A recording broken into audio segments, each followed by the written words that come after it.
You're good to go. Okay. Thank you very much. I would like to call this planning board of the town of Waldoboro to order on Monday, November 15th. Present are myself, Scott Simpson, Jim Russo, Johnny Cosno, Sarah Rich, Barbara Boardman, Jeff Erskine, and Max Johnstone, and Susan Alexander, our trustee secretary, also ready. So we have a quorum. We have actually everybody, all the current board members, which is great.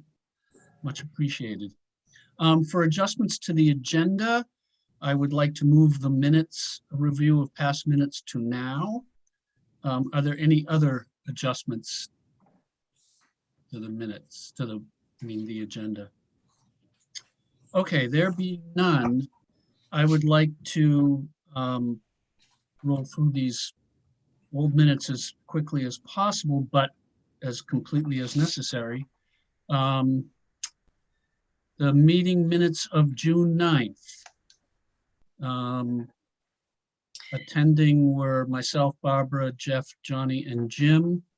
Any changes I had are already incorporated into the minutes that everybody has. Are there any other comments or changes to that? I could not find my copies of June, July, and August, so I'm going to rely on you guys to approve them. Okay. Because I couldn't reread them. Okay. I don't know where they went. Makes no sense. Okay. They weren't in your packet? The recent packet? Yeah. No, just the recent minutes were in my packet. Oh, okay. They were in yours? I must have just dug mine out. Okay. Okay. They weren't mine either. Yeah. Okay. Most recent ones, because I thought everyone already had the older minutes. Well, we did somewhere. It's okay.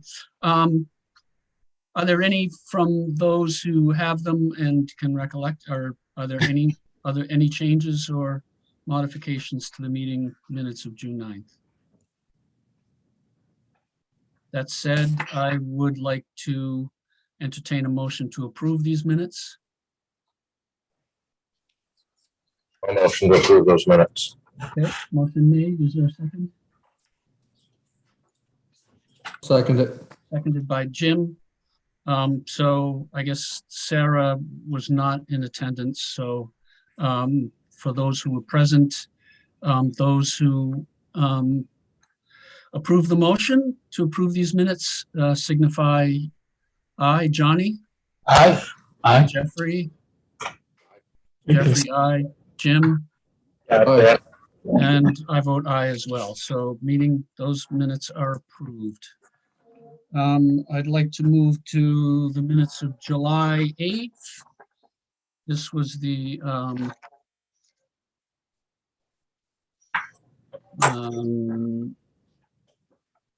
minutes, mostly discussion of the Sincarfa interpretation and conditions. Attending were Jeff, Johnny, and Jim, and myself. Any changes to those minutes? Okay, is there a motion to approve? So moved. Moved by Jim. Is there a second? Seconded. Johnny seconded. All those in favor of the motion signify aye. Johnny? Aye. Jeffrey? Jim? Aye. And I also vote aye. Minutes are approved. And I wasn't there. I abstain, I guess. Correct. I think that's fair. Okay. August. Attending were Barbara, Jeff, Johnny, and myself. This was the logistics plan condition meeting. Any comments or questions on those minutes? Weren't you there, Jim? The No, logistics no, I plan? was not. No, Jim? I was. Just explain, he submitted his notes for the board to read. Oh, right. Yeah. So is there, could I have a motion to approve those minutes? I'll move to approve those. Okay, Jeff, is there a second?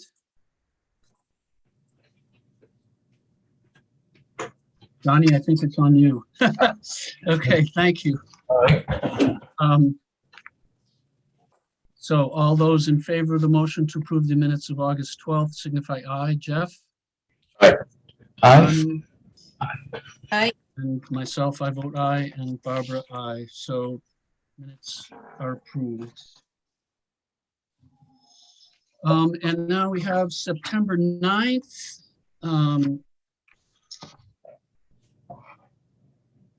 I think this was just going over land use ordinance amendments. And the introduction of Sarah as new member. Attending were Johnny, Sarah, Jim, and myself. And I've also, any changes I had already incorporated in those minutes. Anybody have any questions or comments on those? I just have one update. Yep. It's not a big deal, but under my bio, it says a two-time world champion powerlifter. Well, I competed last month in Virginia Beach, and now I am a three-time.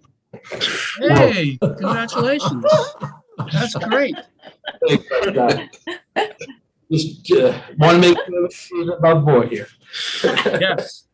However, Number 9. Exactly. That's Why right. don't you On wear your September medal next 9th. time? on I know you- September Bring 9th, your trophy. you were just a two-time winner. Okay. No, I just thought I'd throw it out there. I feel No, I that think that's awesome. That is great. amendment was more of a brag than anything. Not saying, I'm just saying. That's pretty good. Is there a motion to approve these non-forward-looking minutes? So moved. Is there a second? Second. That's, Thank you, Sarah. A motion being made and seconded to approve the minutes of September 9th. Any final questions or comments? All those in favor of the motion signify aye. Johnny? Aye. Jeffrey? Aye. Jim? Jim, are you an aye? I'm sorry. Aye, yep, sorry. And Yep. Sarah? Aye. Great, okay. I abstain. And I also vote aye, Barbara abstaining. So the motion carries and the meeting minutes of September 9th are approved. Great, thank you, everybody. We're finally caught up after months of various happenings. Excellent. Thank you. Good, so in the interim of our discussion, Max, are there any citizens present not associated with the site plan application for today? I'm quickly checking YouTube to make sure. No one in the chat. Okay, Anyone in the audience, and no one in Zoom other than the board members. okay. Great, so we will move on to the site application for 265 Deaver Road. So I see, is someone there is going to present this to us? Want to watch it? Yep, go ahead. I see why you have me down this end of the table with the world champion. Keep me for the rest of the board. Three-time champion. That's why we're all remote. Jeffrey's the only guy brave enough to, The trouble is I'm shaking so We're done. bad I can't read my exhibit. So, Yep, you're good. okay, yeah. If I could, maybe a reference point would be Exhibit 2, which is the drawing. If I could all bring you to that. and your name is, I'm sorry. Sorry, my name is Joe LeBlanc. LeBlanc Associates is the Okay. premise agent for Ryan Byrne. Okay. So exhibit 2.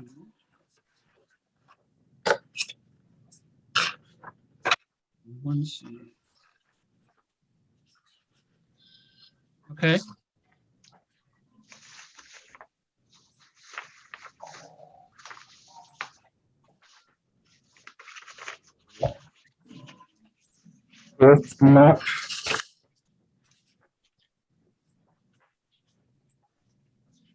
Walk you through all the exhibits if you choose, but,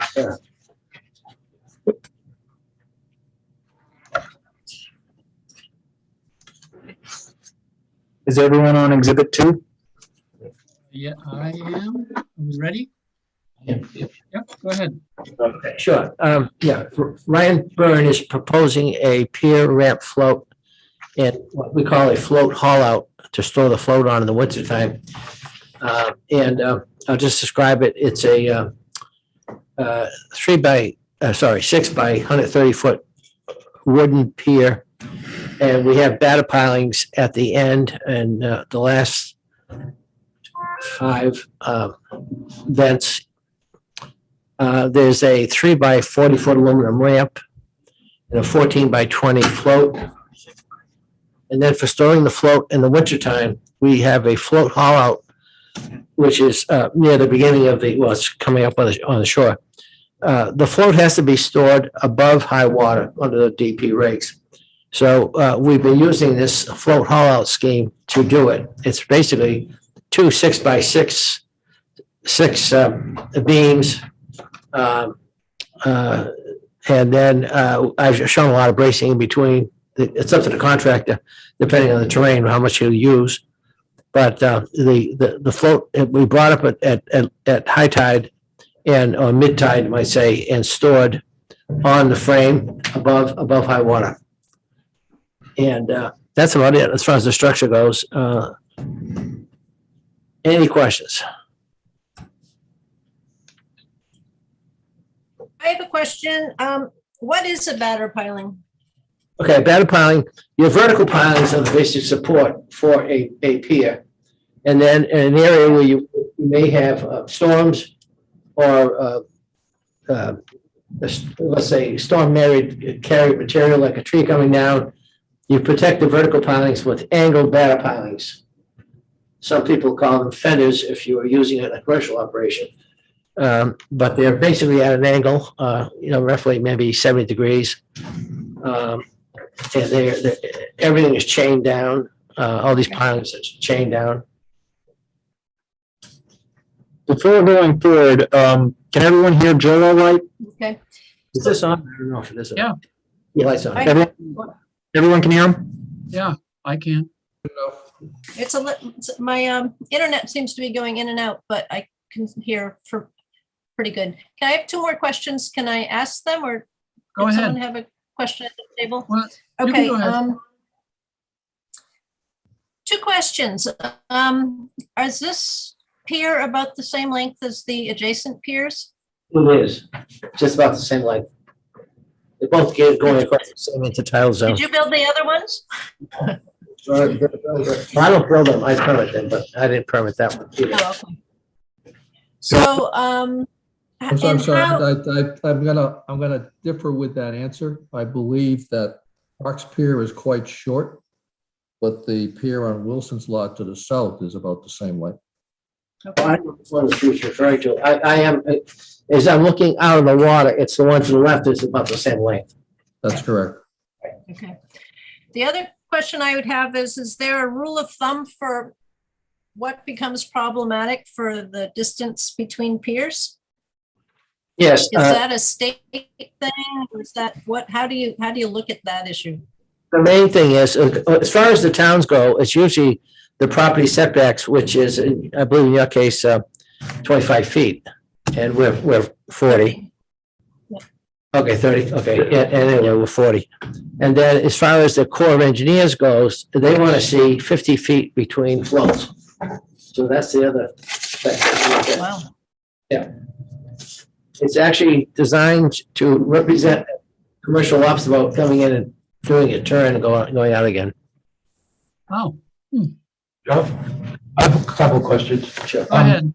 Is there any like shellfish houses, will it interfere with people, with their boats going in and out, shellfish or whatever, anything like that? Well, you can see where the low water mark is. It's just, what's basically extending beyond low water is a portion of the ramp, roughly 3/4 of the ramp and the float. Right. So the answer is, and the rest of that structure is up in mud, not mud, rock boulders, rockweed, stuff like that. But the answer is, you can come in and around, and also this pier is raised high enough. So you could actually walk under it, you could travel under it if you chose to. And that's on purpose. That high? Yeah, definitely. The float, the pier is designed to be 4 feet above high water. Again, for storms.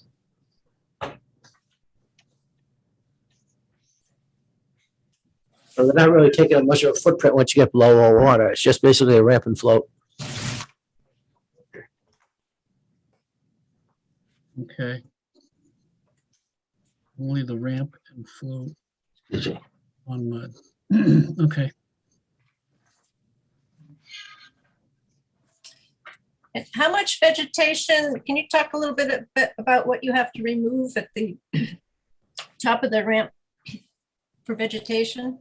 We're not removing anything really. It's just, there's a little bit of, maybe small bushes and so, to the degree that's there, for during construction, there'll be, if there was a bush there, they'd be removed, but it's very little vegetation up on that shore. Then there's 2 trees there, 2 small trees. Oh, excuse me. Yeah, because we decided to put the hull out, we weren't quite sure where we put that. We decided to actually put the float on that side, and there is 2 trees that will be removed. I think the diameter though was probably 5-6 inches, something like that. So there was already sort of access to the shore from the house? I'm sorry, what was your I question? mean, so your construction vehicles and stuff, it's already like mowed lawn and, Yeah, I mean, it doesn't look like that from the Google Earth. they'll come right down the edge of the property with, in fact, actually, yeah, for the construction of the pier, the answer is they'll come down, come right up his driveway and then along the boundary, along his shore, along the edge of his property to get to the shore. The rapid flow will be brought in but he'll just tow those in afterwards in the next spring. This is Denny Benner, a local guy who's constructing these. You probably he's from Waldeboro, so you may have run into him before. There's a lot of dogs. He's a lobsterman, really, and he does this on the side. So, when he's not lobstering.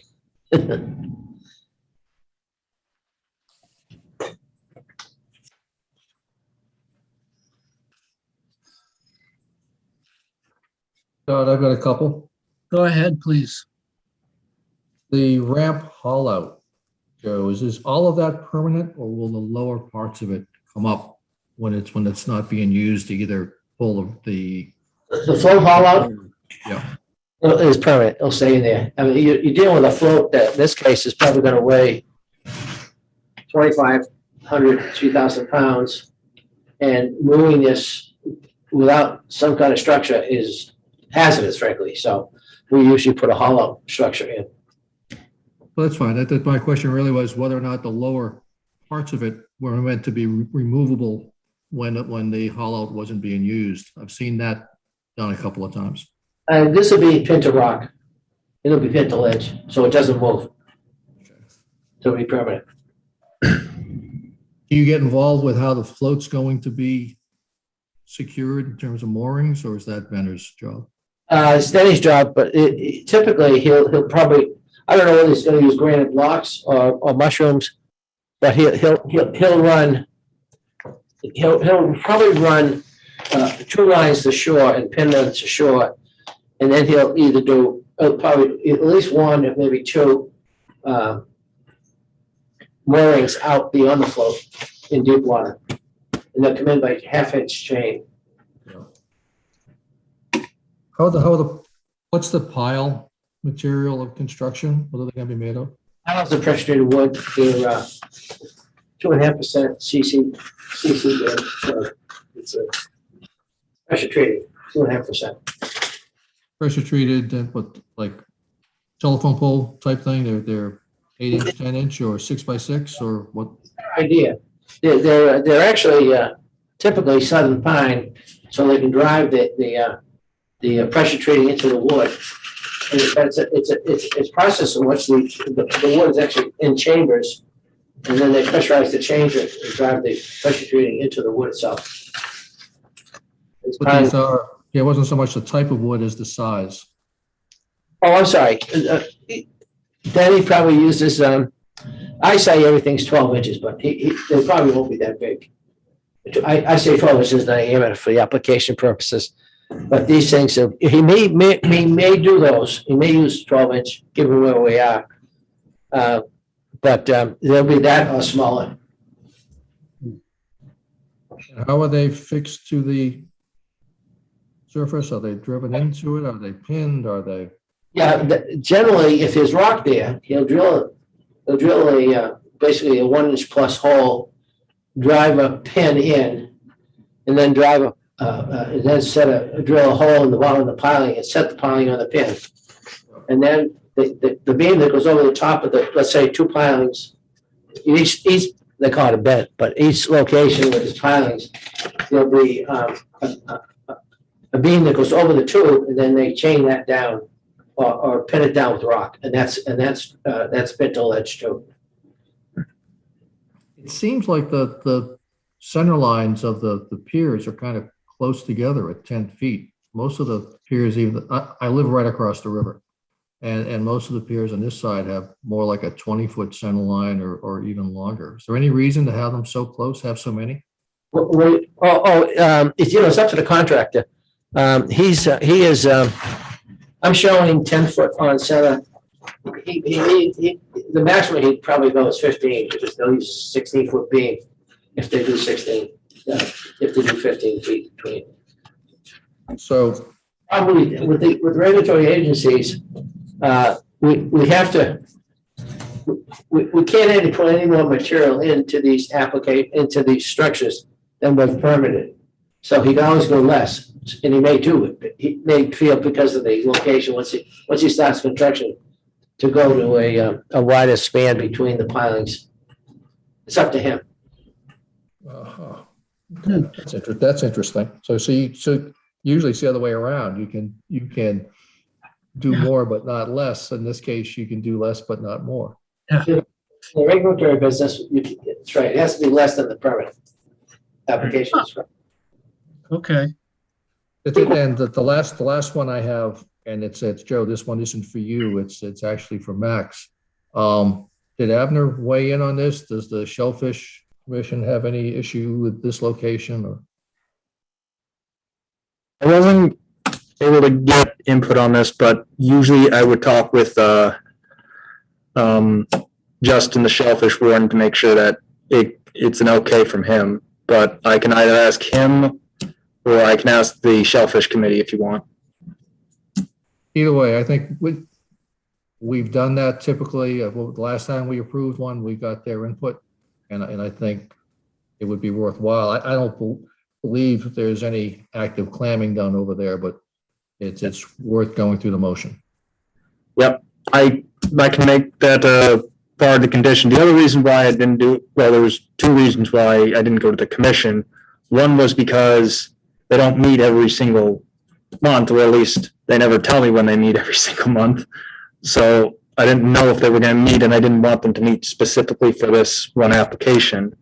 And then the second item was outside of the permanent items, Stan would still have to approve whatever's temporary item, which actually was going to be my next, which actually was going to be a question for Joe.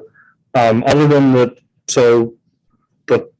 the pier ramp, is any of this stuff going to be considered temporary? The ramp and flow. Ramp and flow. Every winter. So I was going to have to ask the question anyways for Stan. So once it's approved by the planning board for the permanent items with that condition for Justin, the Shellfish Warden, or the Shellfish Commission to review and make sure that there's no mud floods that are used for commercial use. Yeah, This thing's going to be done with Stan. okay. Well, I think personally, I think going to the Shellfish Warden makes a lot of sense. It's as as sort of a town authority and probably faster.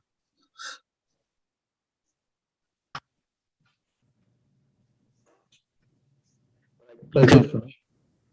I was going to say, as long as you just make sure that's a condition, I can get that done soon. Okay. And well, Stan would be, that wouldn't be a condition because he would have to issue the permit anyway, right? He issues the building permit, but he'd still have to provide the site plan for the temporary aspects. Okay. So, Right, but okay. he doesn't, but he only does the building permit for the permanent. The planning board's authorizing the approval for the permanent items. Temporary items. Okay. And I'm sorry, Jim, were you going to say something before I cut you off there? I just said that's it for my questions. That's all. Are there any other questions or comments? I think everything that I had's already been asked.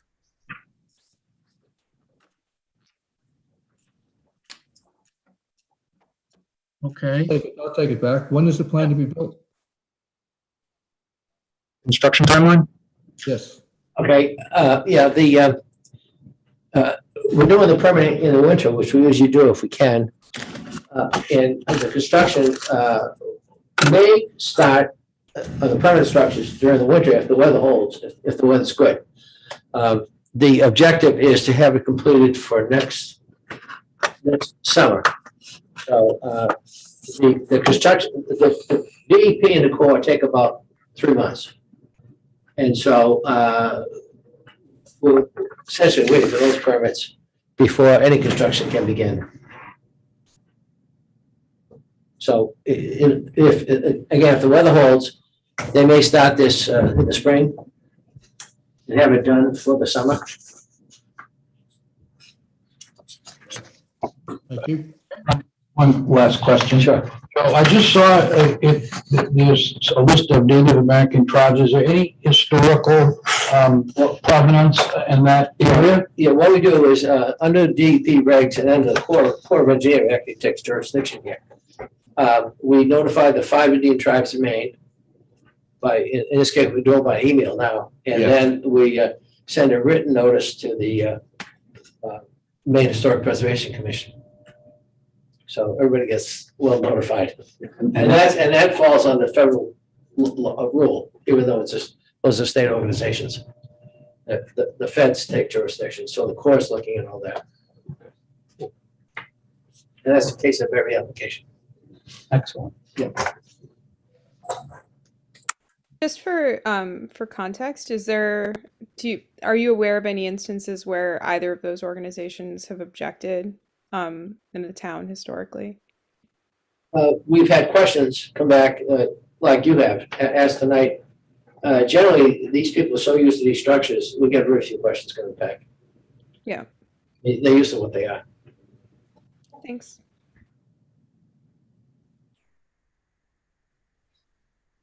okay, any other questions or comments? Being none, I would like to entertain a motion to approve the application for a pier at 265 Deaver Road with the following conditions: that Max will check with the Shellfish Warden or the Shellfish Committee as convenient to confirm there are no issues with this location, and conditional on Stan providing a site plan for the temporary construction items involved in the installation of the pier.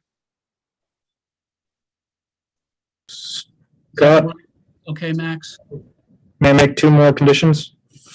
Okay, One, because you said the Army Corps permit is still The Corps and DEP, we can send you copies as soon as we see them.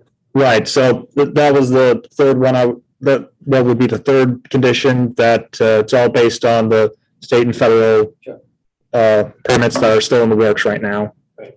And the fourth is the one I mentioned in my summary, just we already kind of have the before, but also an after photo, since this is in the shoreline permit. Ah, yes, okay.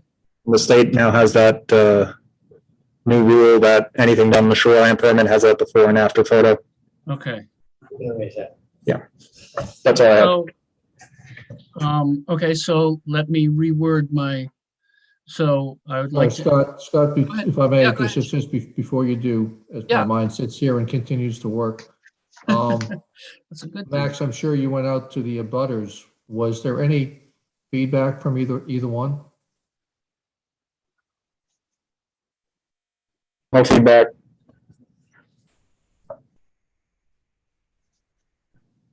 Max, Was I out? Hello? we lost you there. There was no, Can you hear me now? now we Yep. can. Oh, all right. I was wondering why there was a long pause. No, I sent out the butters notices to the one on the left, one on the right, and the one across the street. No one had any comments. We also notify those parties by certified mail. Just curious. Okay.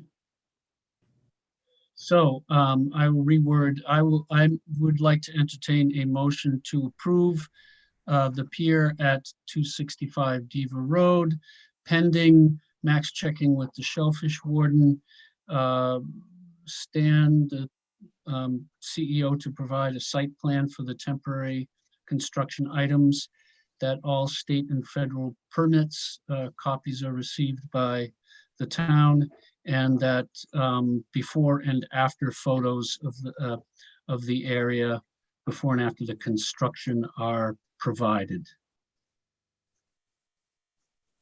Anything So else? I don't think so. Motion's been made now. Is there a second? I'll second that. Seconded. Any other questions or comments? All Yes. in, go ahead. Well, it's not really relevant, but Max, next time I would love a little site plan instead of a verbal description of where it is in relation to the property lines and stuff. It seems like it would be fairly quick to do. Exhibit 2 with the plan map. Show the setback. Yeah, exhibit 2 is what was considered a site plan, including the setbacks for the pier on the left, which is 100 feet, and the one on the right, which is 200 feet away. And I think the bottom of the page, the 30 feet on the left and 30 feet on the right, is that saying the property lines? Yeah.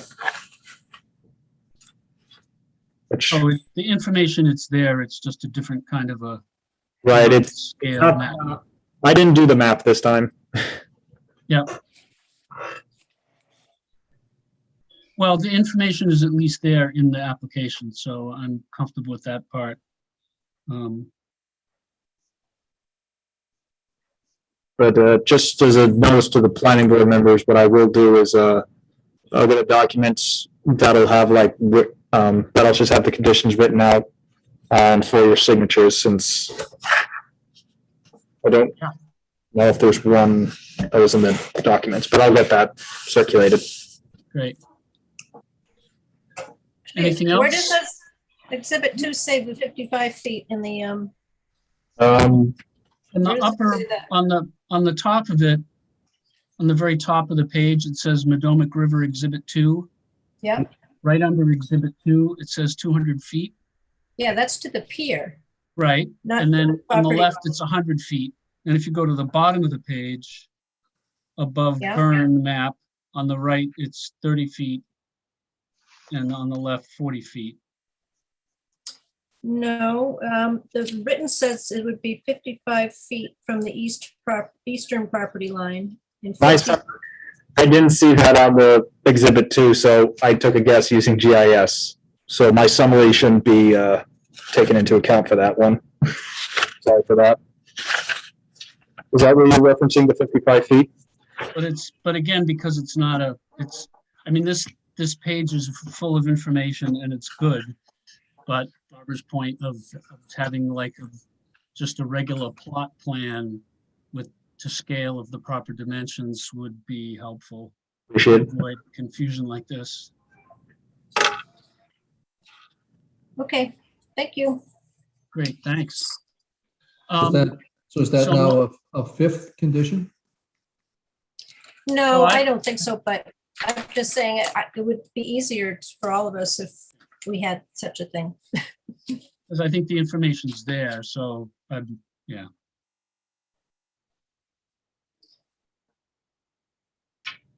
So a motion has been made and seconded. Any other questions or comments?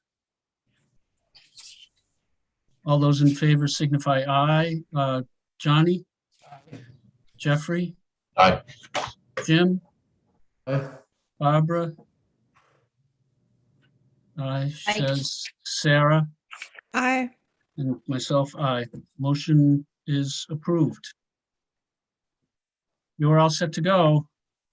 Survived the Russell bit. This time. Thank you all.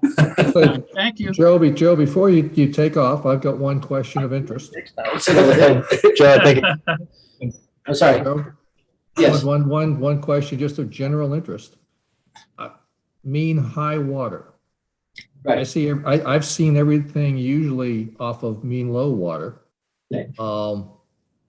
Above mean low water, what's considered mean high in this area? Because tides range from 7.5 feet above mean low to 12 feet above mean low. Well, in this case, you probably your tide range typically on a normal tide is probably 9.5 feet here, something like that. So it'd be mean low water plus 9.5 to go to mean high water. And then hat's about 2 feet on top of that. Highest annual tide is about 2 feet on top of that. So Okay. it's 2 feet above an average? How did that? These are the DEP rules. They actually have charts for that.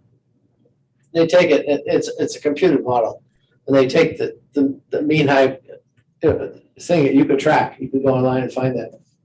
And then if you look at on the average, the hat I was saying is 2 feet. It typically is about 2 feet above that. The highest annual tide. Some moon tide, which we're coming up to, for instance. So but basically DEP is setting that depending on where you are and that data is available. Yeah. Okay.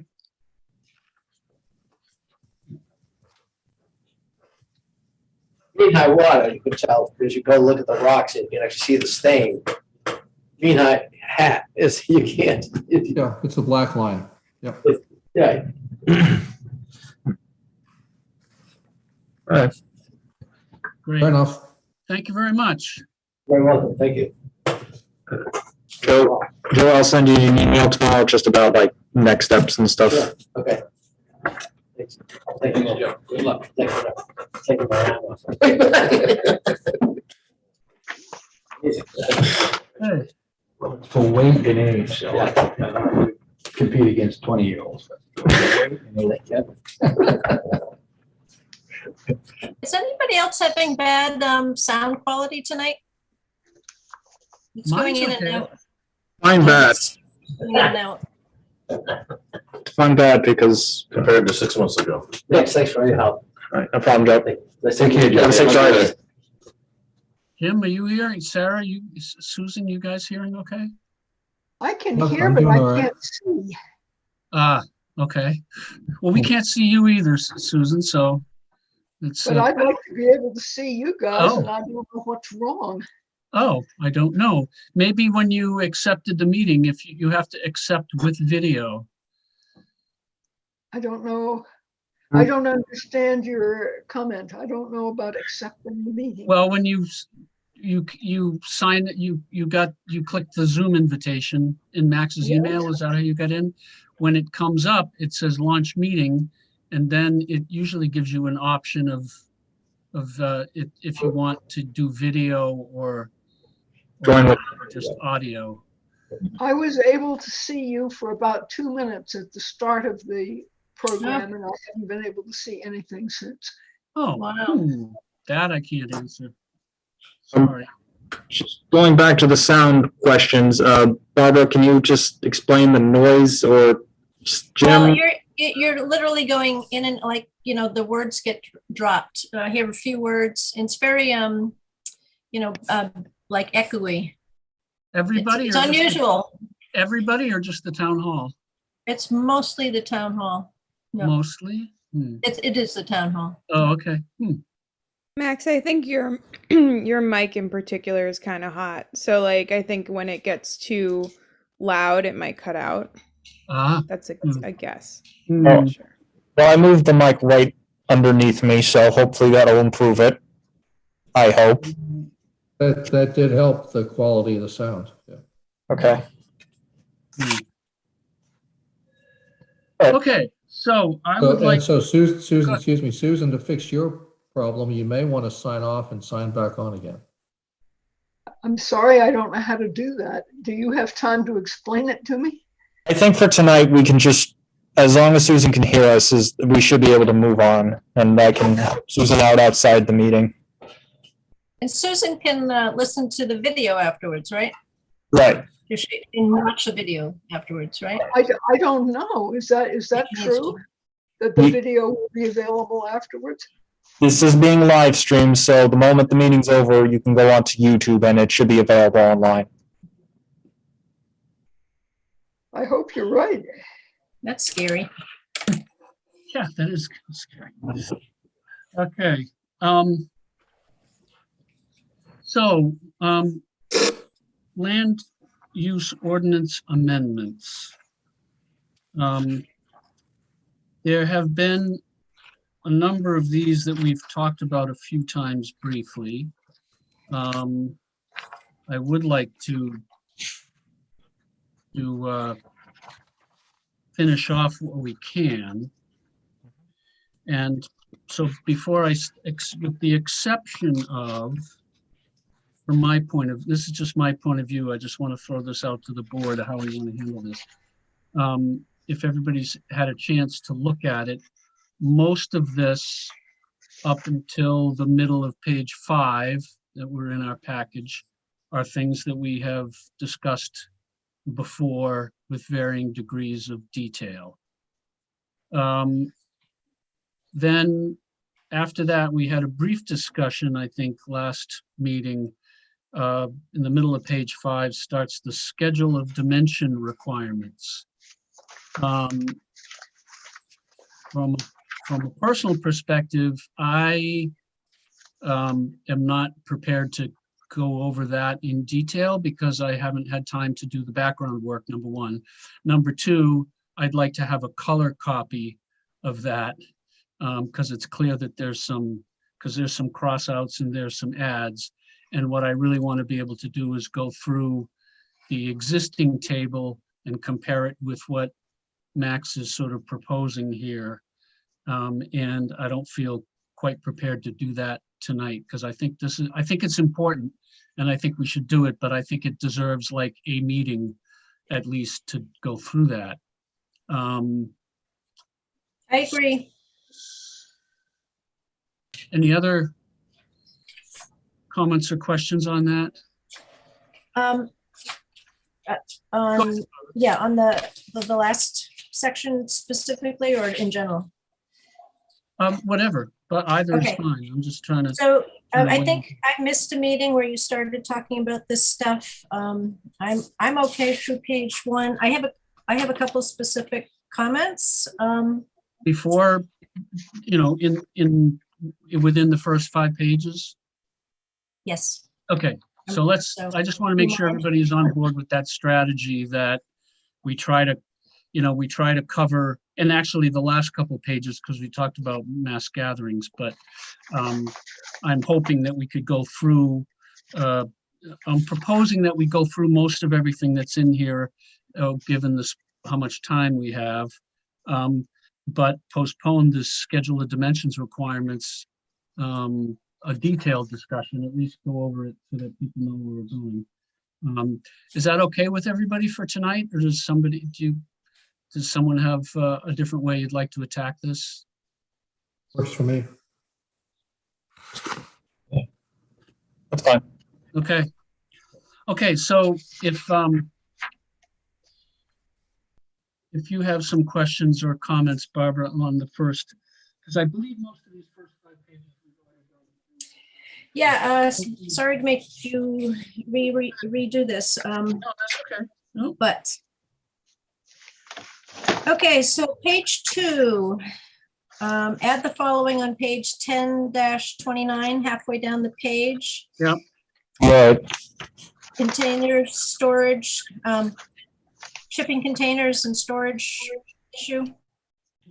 Yes. So the last sentence says this exemption does not apply if the shipping container is used primarily for storage. Mhm. So I have a farm. I have been contemplating using a small shipping container for a walk-in cooler, which is sort of like storage. Would that fall under that category?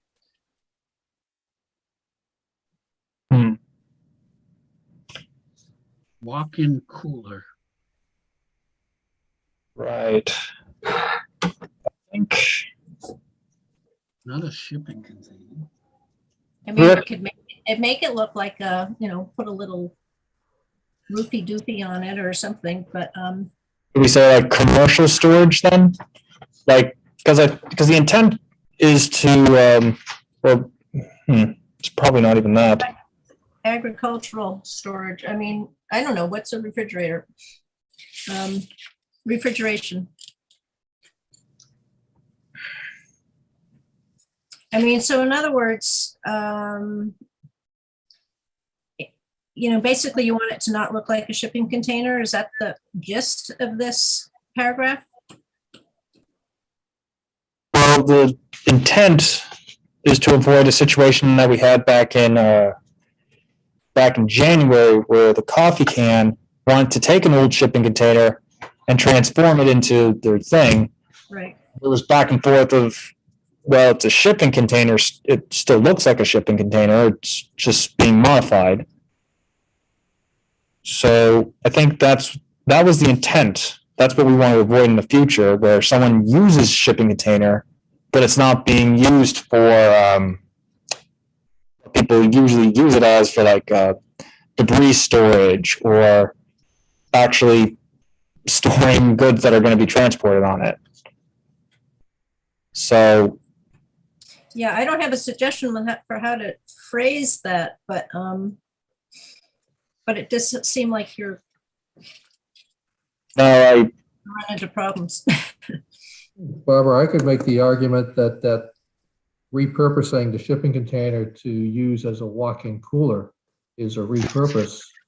Because when you look at the context of what's on 1029, it talks about shipping containers used for storage at a construction site.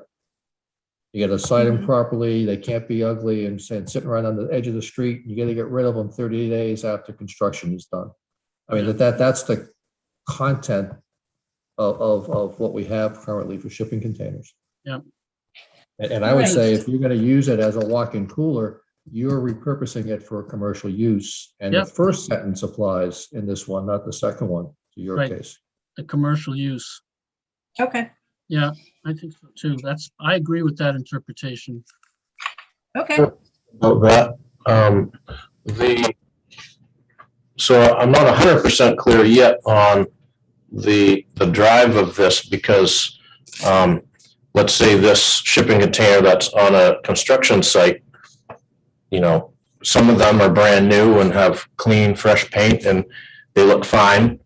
How do you compare that appearance of that? Because it seems like some of this is appearance oriented, as say one that's converted to, whether it's a coffee shop or a reefer box or whatever.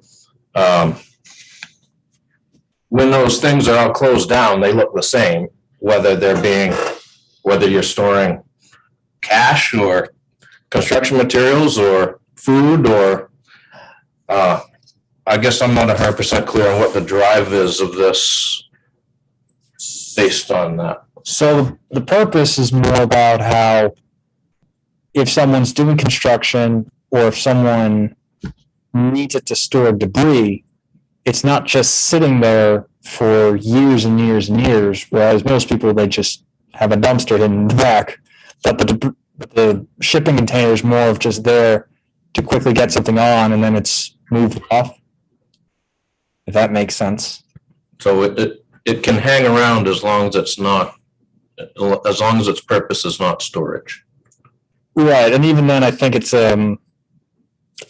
I forgot the land use ordinance for the first time in ages on this meeting, but I think it's about 6 months. You're allowed to still have it on there temporarily, so that if you are just clearing out the site, you can have the storage unit, you can have the shipping container there, dump all the debris you need on there, and then get it out in that 6 months you're clearing it. I mean, yeah, Go ahead. Well, I was just going to say that, the purpose of this modification is an enabling one to enable, because people are now using shipping containers to modify them for commercial and residential use. And that we had some issues where the way that our ordinance was written, it was problematic allowing use of a shipping container, even if it was going to be a coffee shop or somebody was going to make housing out of it as the starting shell.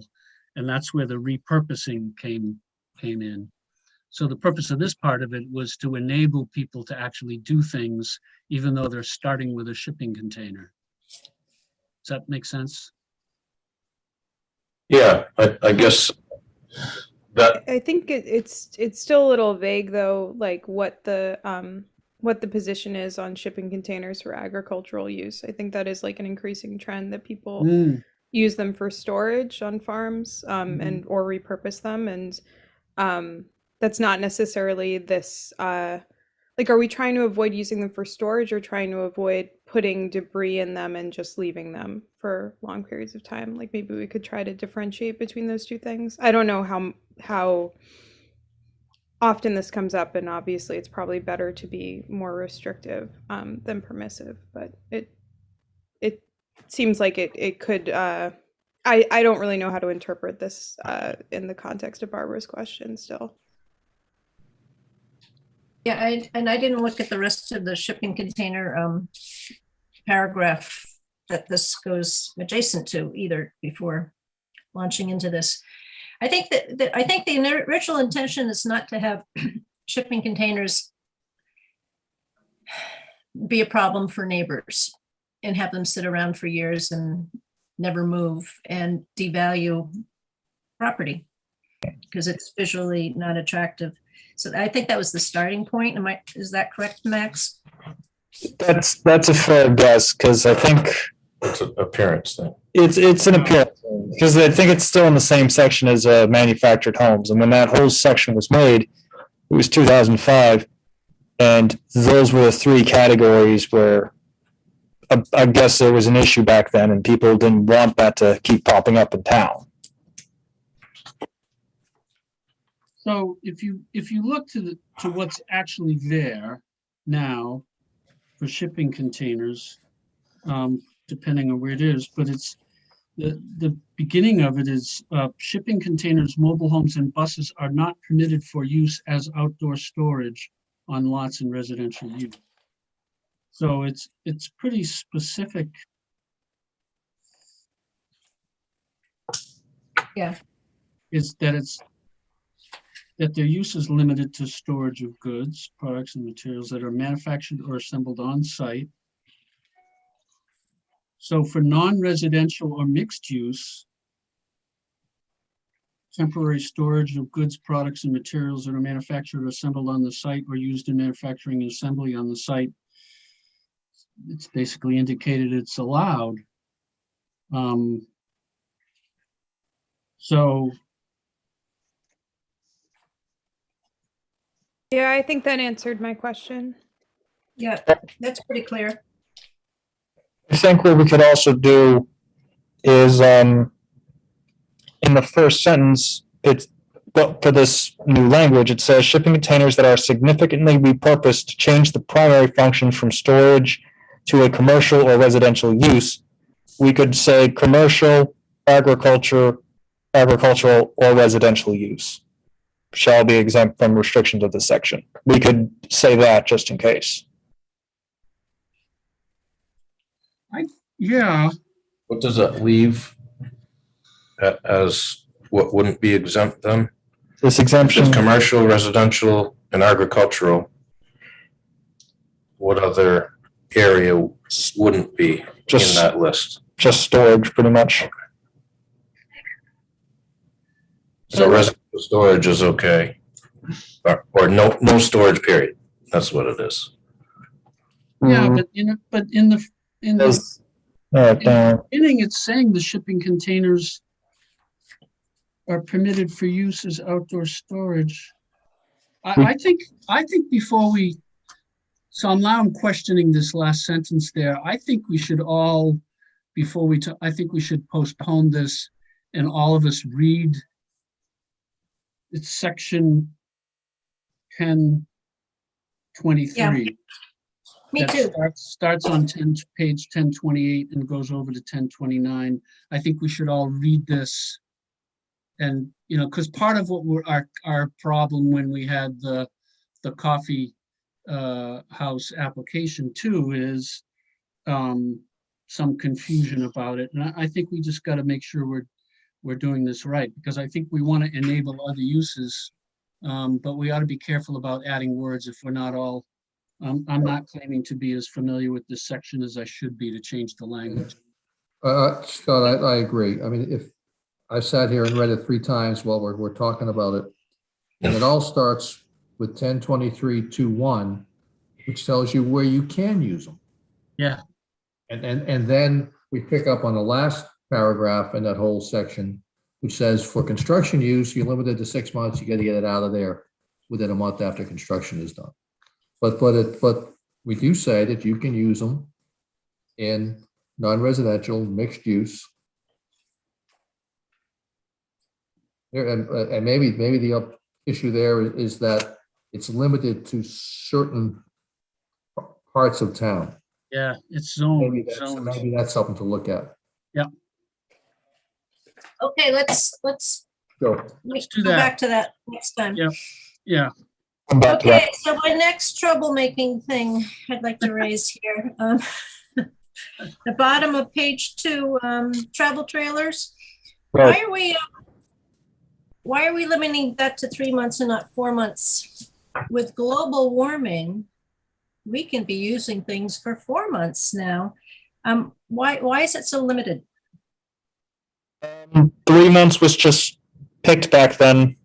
I don't, I'll actually have to check on that one because I don't know if the RV or camper trailer was a pick time or not.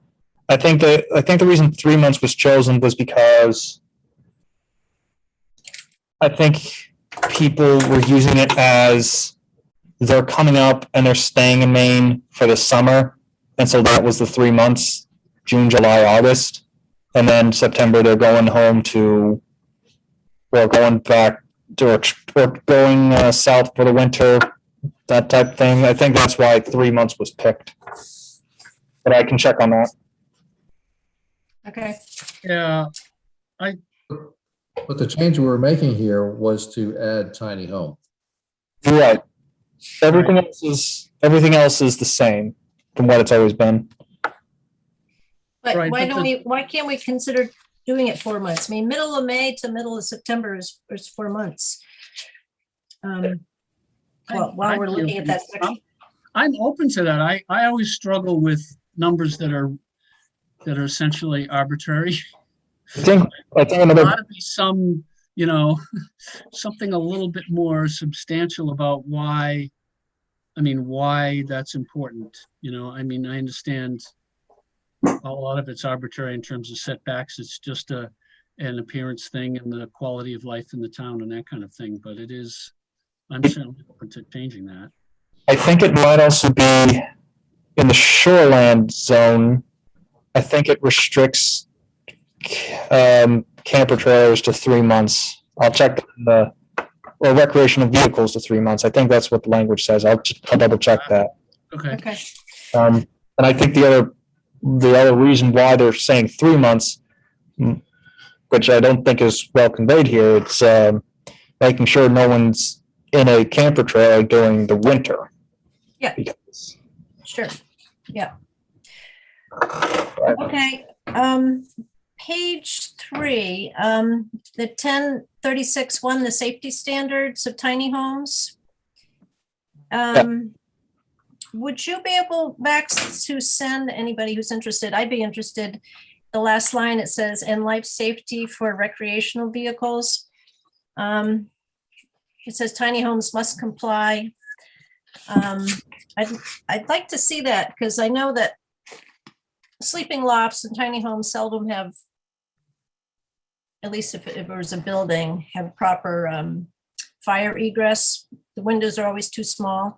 So I would like to see what the recreational vehicles say about fire egress.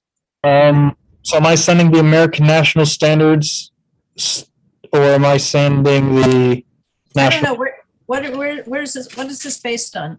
Construction or the National Fire Protection Standard on, it says life safety for recreational vehicles. Do you know So what then, that source is? so that's the National Fire Protection Association then. Okay. I mean, basically, we're allowing people to live in tiny homes, right? So I'm just wondering how the fire thing works out. So the state has allowed it so that similar to manufactured homes, tiny home has to be allowed where we allow single family homes. That's just happening. That's a state law. Yeah. I don't know if it's gone into effect yet. But what we're doing is just taking those state rules and just making sure they're in our ordinance, so that if Stan and I both are gone tomorrow, whoever's going to be issuing these has the state standards right in front of them. Yeah. And then we just have it worded so it makes sense to us locally. And we include some areas that just still integrate with our process, like for 36.2 or 10.36.2, tiny home may be placed on a property for up to 180 days without an inspection if it is not being used for a permanent residence. And if the structure becomes a permanent dwelling, a building permit and site inspection will be required to verify the following. I think with the state rules, it just says the site inspection, but I'm just putting in the building permit because even though it's already going to follow the state items, we still will need that building permit to just verify setbacks and all these other standards we put on every other home that's in town. Yeah. Okay.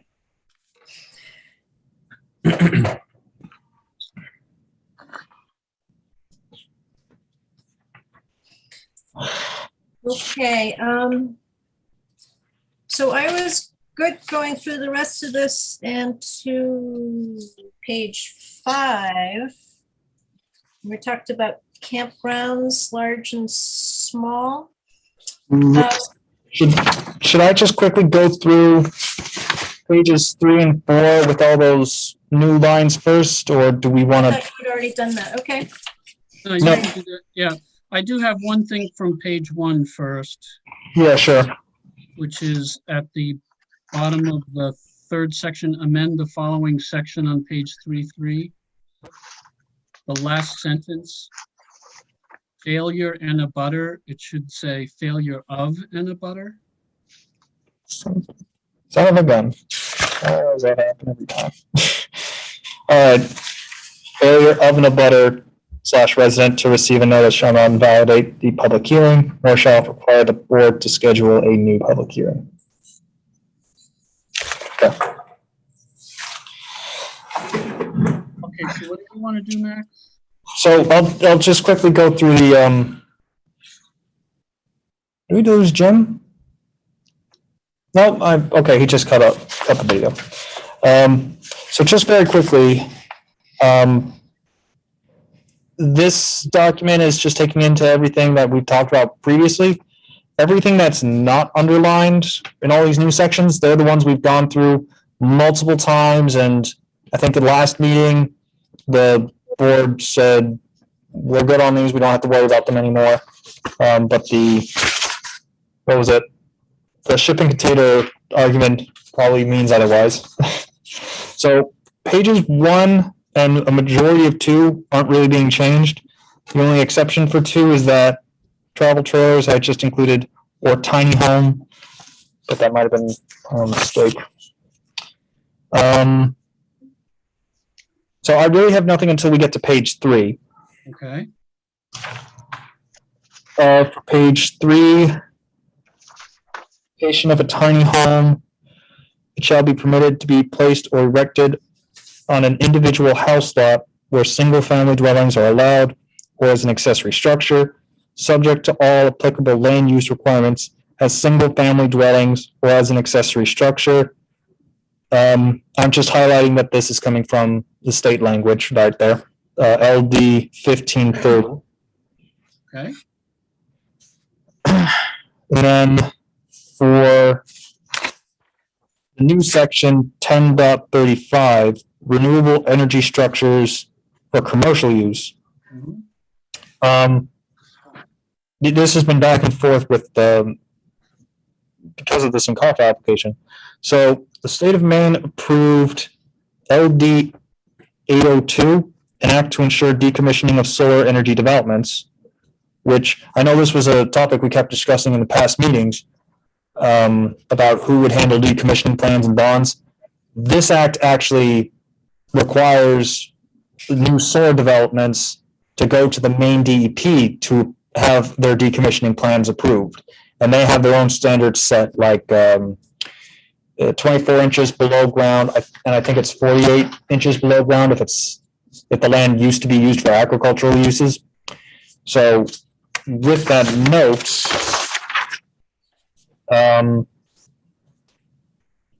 I changed 10.35.1 to read, a solar farm used for commercial purposes shall submit a decommissioning plan to the Maine Department of Environmental Protection as required by MRSA 35A sections 3494 decommissioning plan and 3495 standards. A copy of the decommissioning plan along with the Maine Department of Environmental Protection's signed approval shall be submitted to the town office prior to a building permit being issued.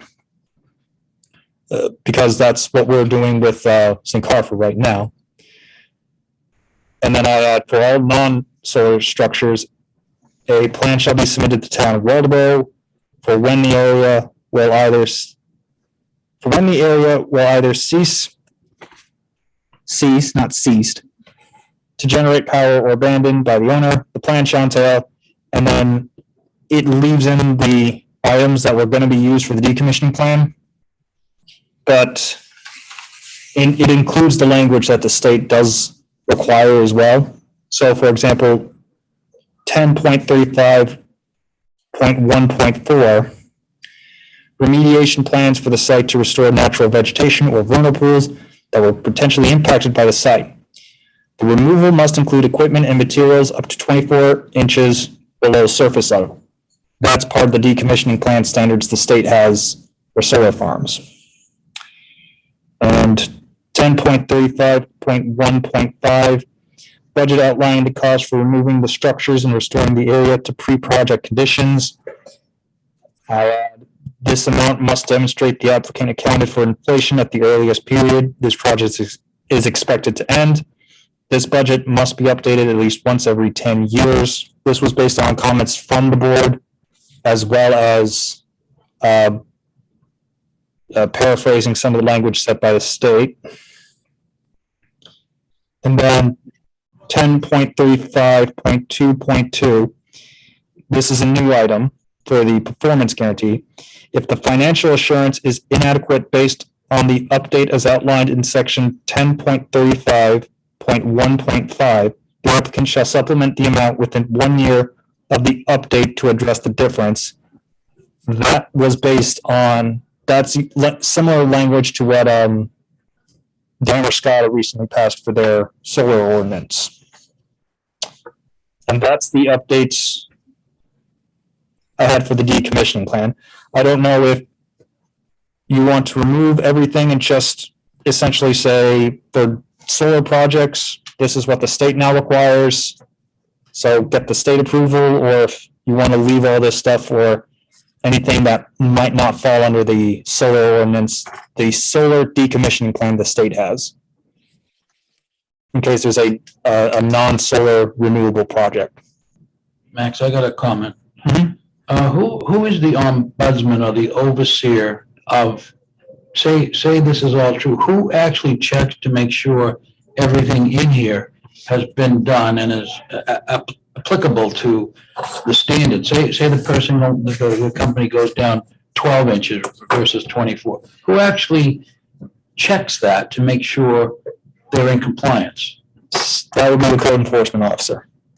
And if we want to have someone else do it, we would use the building permit fees to hire someone else. And they would check over all of the. And they would check, yes. I see, okay.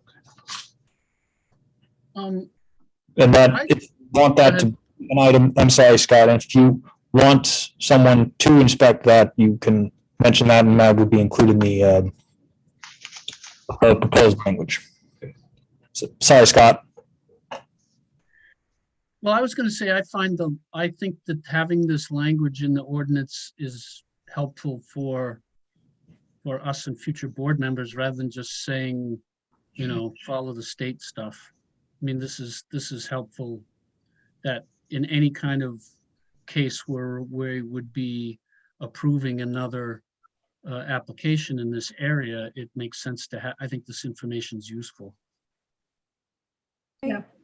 I think the only question I'd have about that is just like, this sort of puts the burden on Max or whoever is in Max's role to continually update this language to be consistent with the state language. And as that evolves, like we have to now make sure that they're specifically in sync, which, adds more overhead.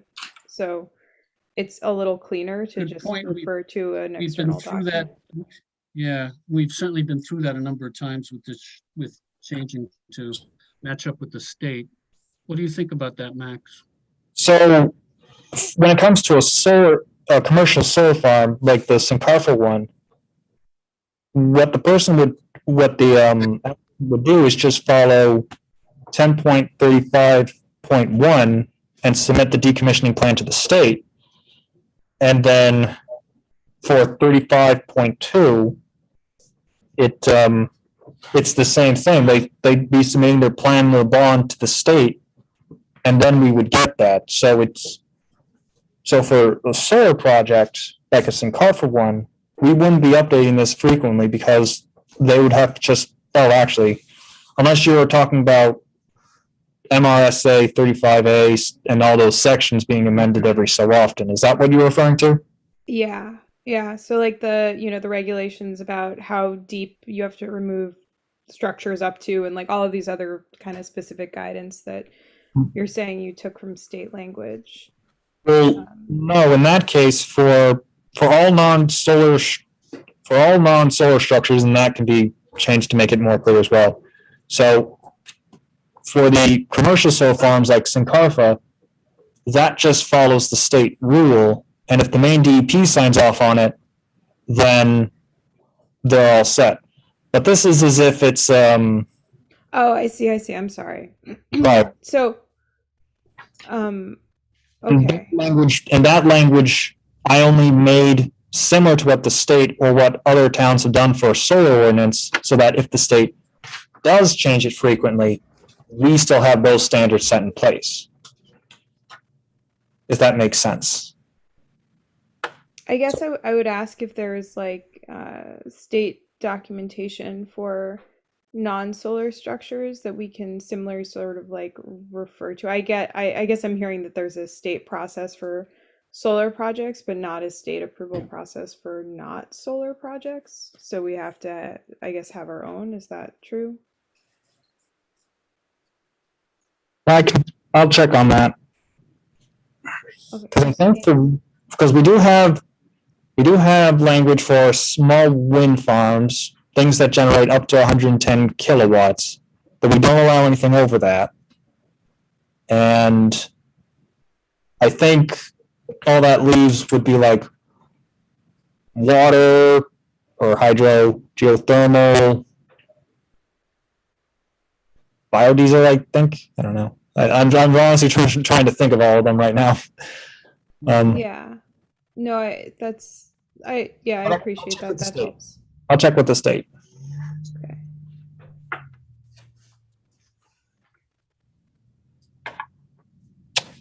And I guess I would, Go ahead, sir. I wonder, just like, given the sort of recent experiences with Sylvania, like, this is saying you have to remove equipment and materials like up to 24 inches below surface level. And there's, there has to be a proposed location for disposal of all solid and hazardous materials. I wonder if, like, we have thought about trying to be more specific about the types of disposal that are, like, acceptable, or the process that we'd have to go through to vet those plans.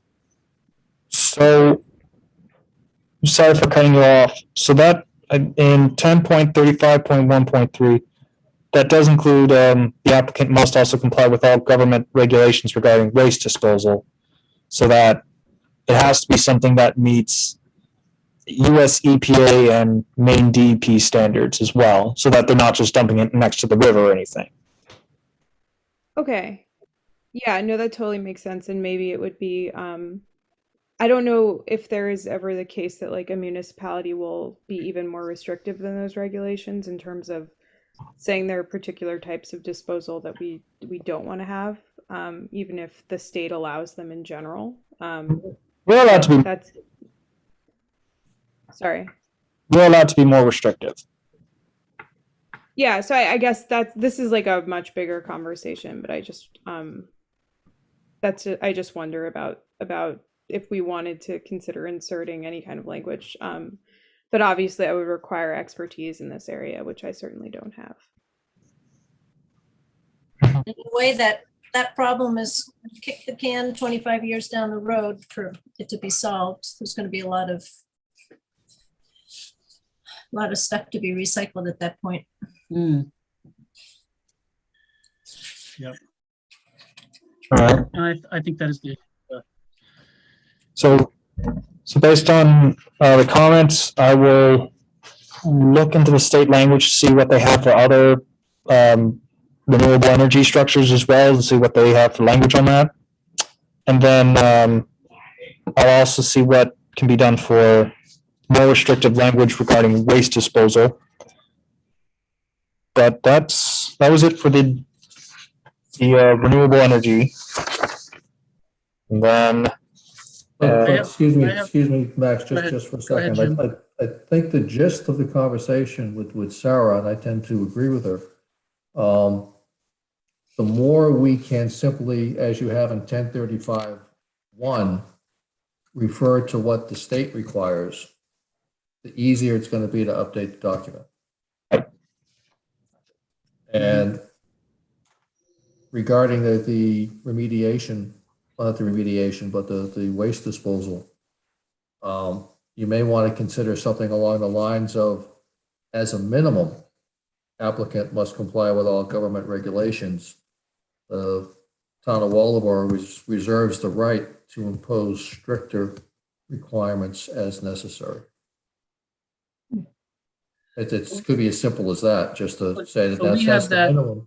I would avoid putting in that language specifically regarding this specific part of the ordinance, because anywhere in the land use ordinance where there's a reference to a state or federal regulation, we always have the right and reserve the right to have more stringent regulations.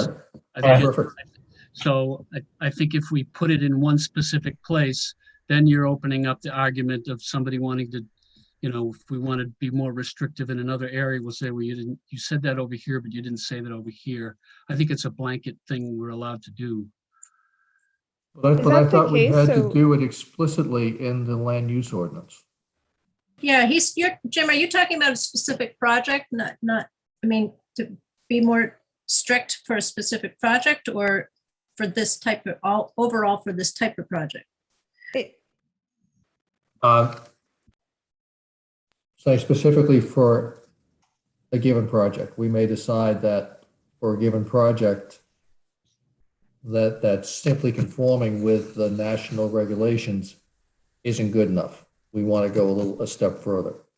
Sarah, I think, was alluding to that. But if it's not in the ordinance, I don't know that legally are we allowed, that would be something Max you could check with MMA, but I think we're not allowed just as a board on a specific application to say, no, on this particular one, we're going to be more restrictive for you. I don't think. I think that's why Jim was suggesting that we could insert language that suggests that like we maintain some discretion rather than saying, as long as you meet the state standards, it's good to go. So I think that's like, if you satisfy the conditions in the land use ordinance, then you have a reasonable expectation, I guess, that it would be approved, and maybe that's not true. I think this is something I'll look at. This is something I'm going to have to talk to the state and MMA about just to go through the whole thing. So, because as it was pointed out, there might already be state standards already for some of these decommissioning plans, and I just need to simply put those actual state rules in the ordinance saying this is who you go to and this is what you do, and for the reserving the right to be more restrictive, that's something, again, I'll talk with MMA about, because that might be something where we're sending it to a hole in the ground that's in the middle of nowhere for all we know. So I'll have to check on all. I'll just say I would be shocked if legally we are allowed to have a land use ordinance that is more restrictive than the state and federal. Right. But legally we can't say, have in there that we get an application and we decide on this application we are going to impose additional restrictions beyond what's in the land use ordinance. If it's not in the land use ordinance, I don't think we have a legal leg to stand on to impose a specific additional restriction on an individual applicant. It has to be in the ordinance. Listen to what you're saying. Right, it would have to be in the ordinance. So I'll check on all that, because I think it's going to be a bit of back and forth right now until I get that answer. Okay. And I would love one example of what we have made stricter in our ordinance than the state. Does anyone remember one? I think one thing we did was actually during the shoreline zoning. Oh, I can't remember the exact thing. I think it was. Yeah. I hope there's something. I think it was something about how far you could build near a great pond, and I think the state standard was 75. We made it 100. Yeah. Oh my God. No, and I thought that, crazy. Yeah, no, there was something else too. I think we did. Well, we had a lot of discussion on the manure storage and livestock relative to the manure. We had a whole bunch that of was just all state though. Yeah. Yeah. I do have one thing on this decommissioning section in the last part on where it says Construction. 5.3 construction, right. The next to last full sentence, construction is estimated to start, and so this is what's supposed to be included, and contact information for the project manager to voice concerns. I would eliminate to voice concerns, because someone might have a question and it doesn't really matter the specifics, but I think we all agreed, especially after the last one, that the contact information for the actual project manager needs to be publicly available, and the purposes for that don't have to be. I think it's an added detail that's a bit confusing. So I'd take out those 3 words. So the changes are in butters that includes details of when Just eliminate the last 3 words of that sentence. 2 voice concerns are deleted. Okay. Last 3 words are removed.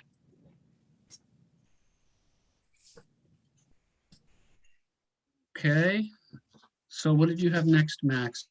and please, anybody else weigh in on any of this? Yep. as we go along?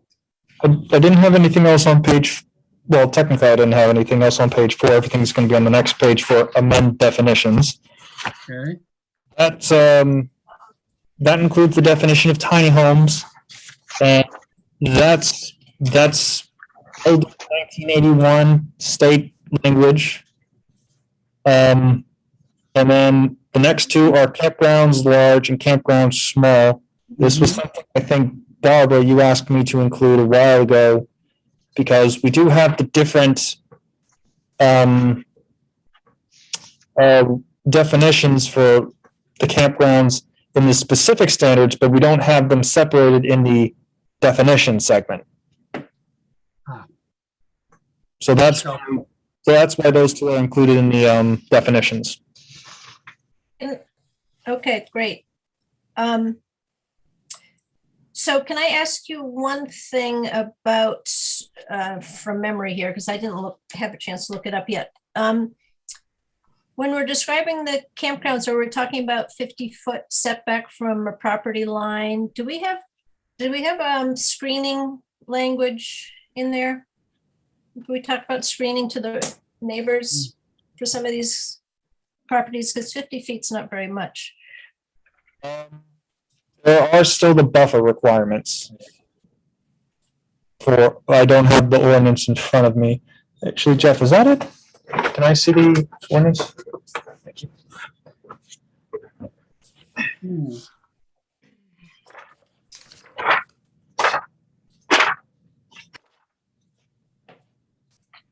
Jeff being more prepared than I am. Where are you, Max? Where are you looking for this? I'm right now looking at, under the actual specific standards. Okay. But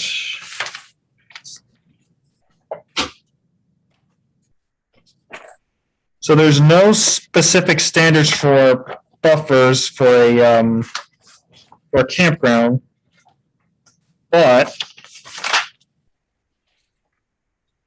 there is still screening and fencing under the regular buffer requirements. Because they're commercial?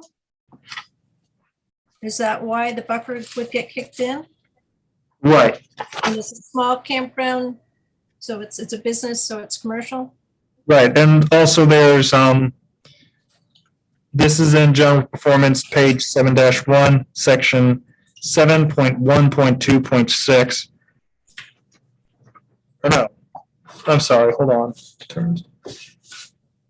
I'm sorry, I misspoke. 7.1.2.5, visual impacts. Along any property line where the planning board determines it necessary to minimize the visual impact adjoining traveled ways and properties of uses, including but not limited to the following: exposed storage and surface areas, sand and gravel operations, utility buildings and structures, automobile salvage, parking areas, garbage collections, and loading and unloading.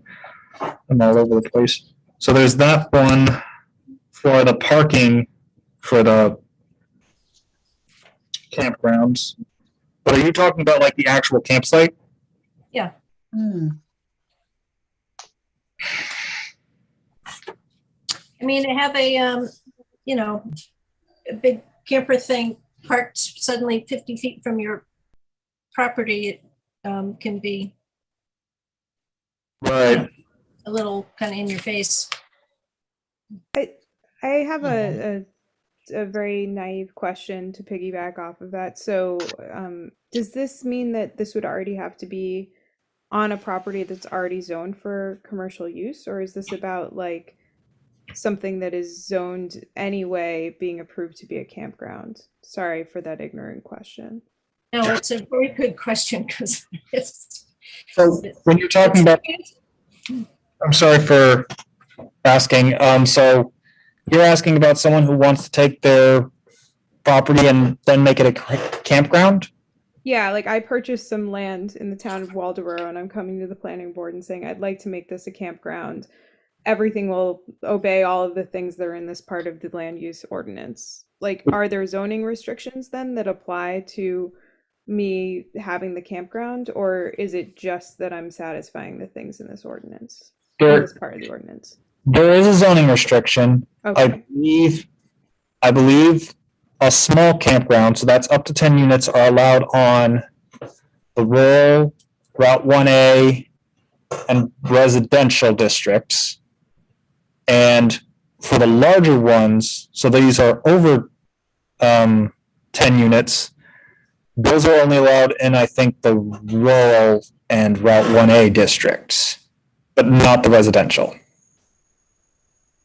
Yeah, so you look, you take your property and you look through the matrix and see what uses is allowed in that district. Yeah. And go from there. Okay. Does that make sense?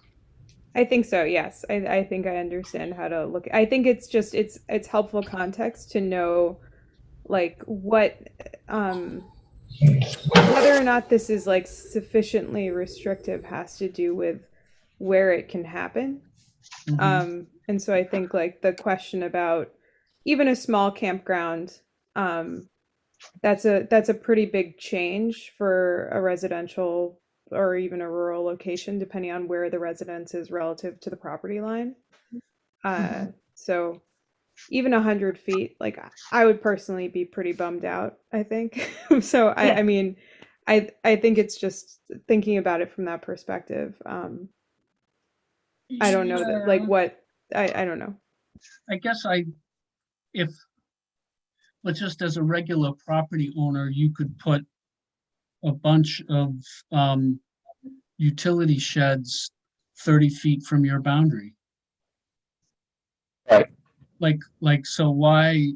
But nobody's playing guitar there like every night. Right. Drinking beer and having bonfires and stuff. Yeah. Right. It's I get it's it. a I'm just, noise. I just, there are a lot of, I So, get it. There's a lot of annoying things in this world. This, what some people find some things more annoying than others. I might rather have the campsites and the guitar playing than a bunch of utility sheds, but that's, so the campgrounds language can still be amended if people would like. I think in the original land use ordinance before the revisions happened in 2020, I believe it was just the same. It was 50 feet from property lines, 100 feet from any residence on a budding property, and you had a minimum, I think it was 2 acres, might have been 10 acres. 100 feet from the building on the abutting property, the house on the Any abutting res- property? Any residence on a budding property, yes. Wow. Okay. So- I'd like to spend more time on this. So even if the proposed campsite is going to be 50 feet from the property line, they have to be another 50 feet from the neighbor's home. So if that neighbor's home is at the 30-foot setback, which they're allowed to do, let's say it's the rural area, that campsite needs to shift about 20 feet away from the property line at that point. I have the right math on that one? Feet additionally. 20 feet additionally, yeah.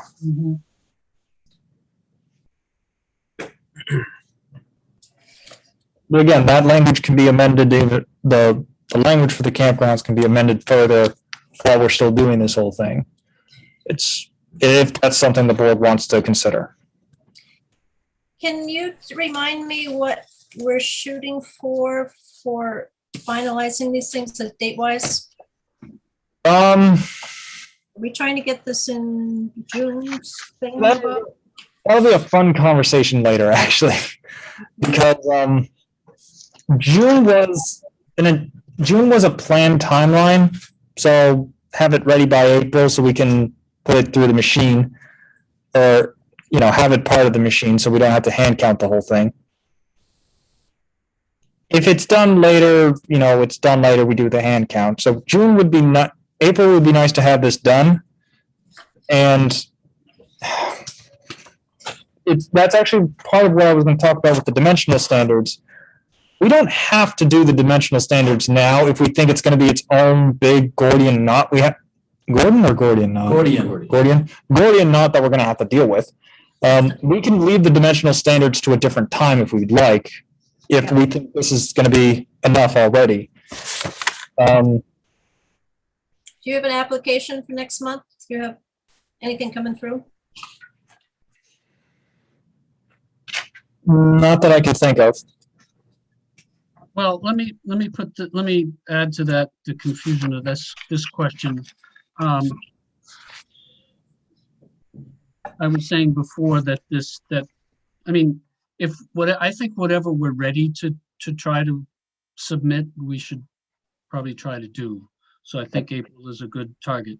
But I think let me ask this before we talk about the schedule of dimensional requirements.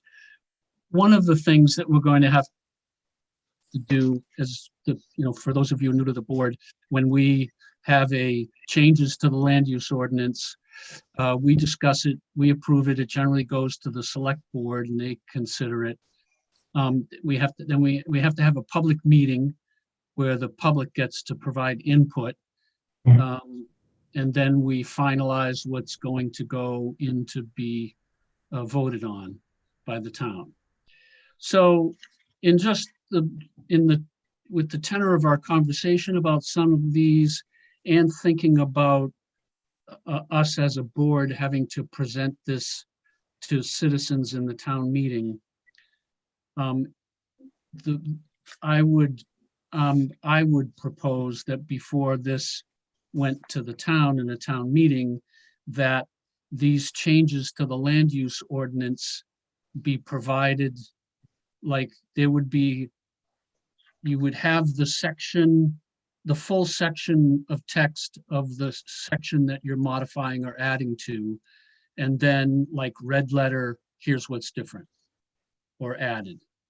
Because thinking about some of these, as we were talking about the shipping containers, without the context of the rest of the material on shipping containers, we didn't even really get a good picture of what this was doing. And we can't expect the citizenry to have a better view of it than us. So I'm thinking that with we've gone over these a number of times and maybe we'll change them again, but with what we've discussed up to what we've discussed tonight, everything except, and at the end on mass gatherings, whatever, it would be great for us to review this next time, Max. I know this is even more work, but I think it would be really helpful to have, here's what's the ordinance is now, at least the section involved in each of these changes, and then, a red letter or a marked version with the changes. Is that possible? Yep, I can do that. If people are fine with just a section that's being amended and not the entire ordinance. Correct. But just the section being modified and then the changes to that section. So, great. That makes sense. We're to the point, we've discussed this often enough that the only substantive change we made in the first 4 pages were to add the word of. Right.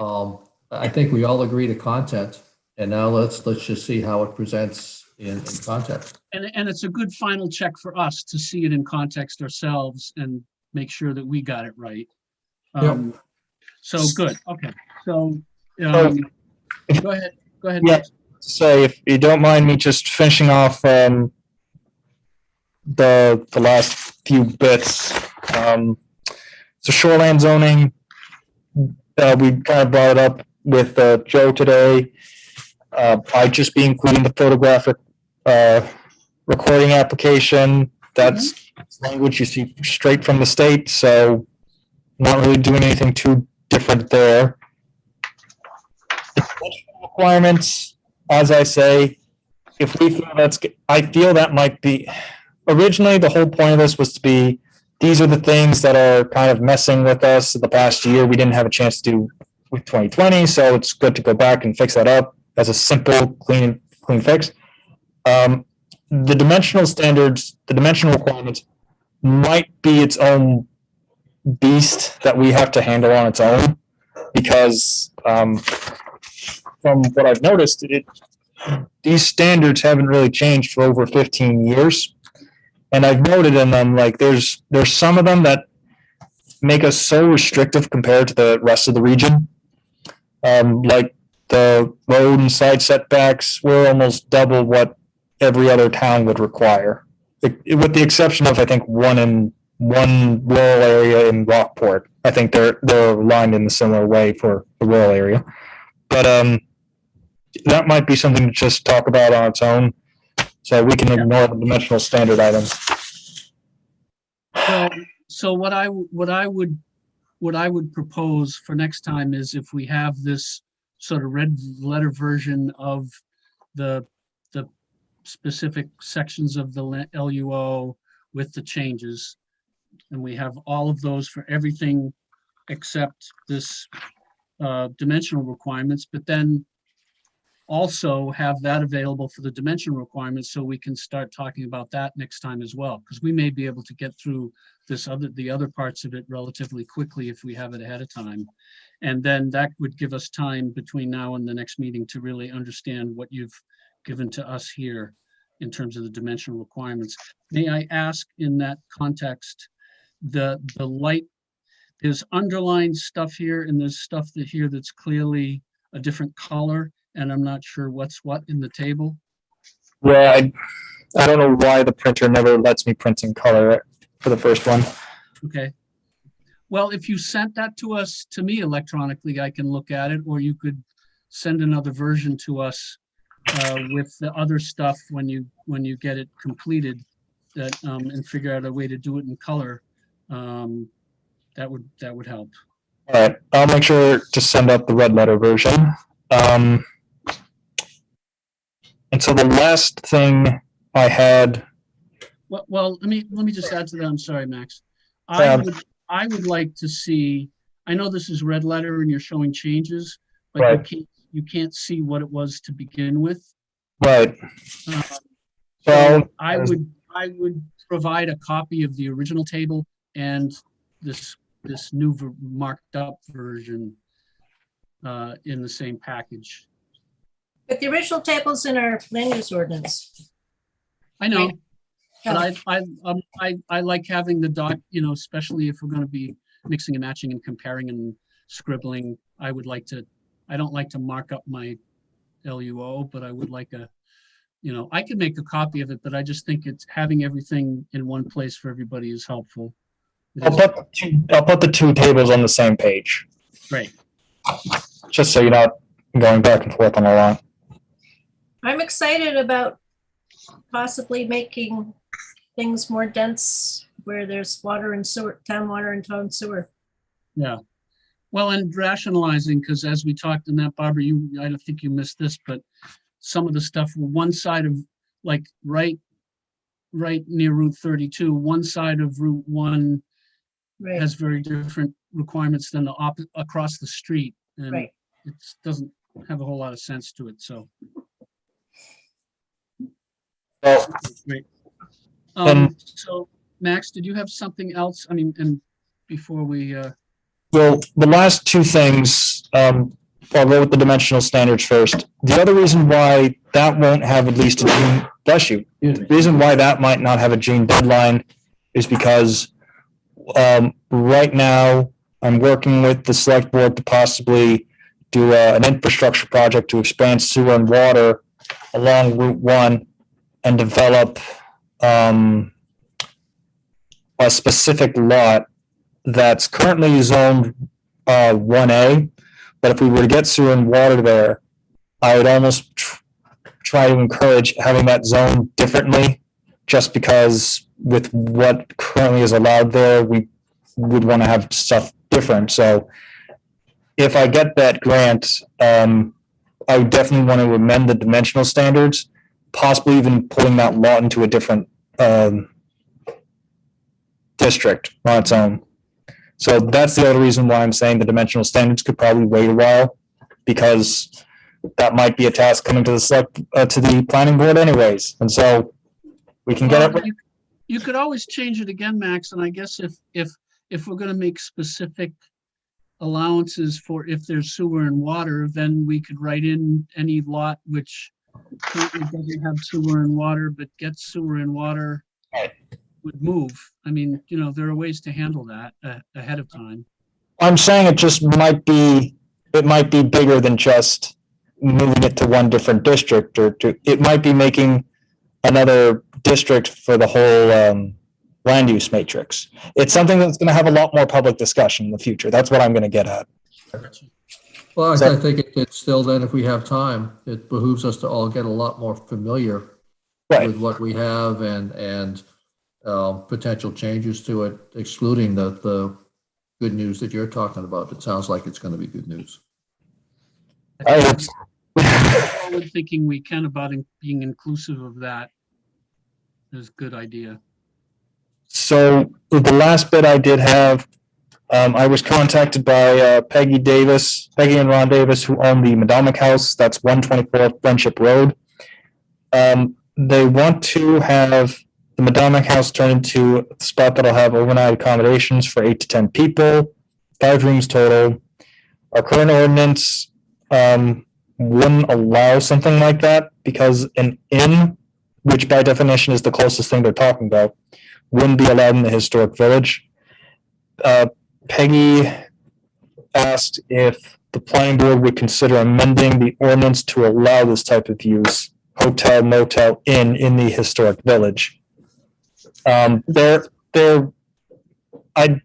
only just brought this up. I don't know if the planning board wants to, it's 10 minutes still, so I don't know if this is something you want to start even talking about or even pondering, but this is just something that was brought to my attention. What if the homeowner wanted to have an Airbnb there? What's the difference? We don't regulate short-term rentals or Airbnbs. So unless it's like a campground or it fits closely to what we have right now. Right. Well, the one thing about that property is that they have plenty of parking. Hallelujah. Which is great.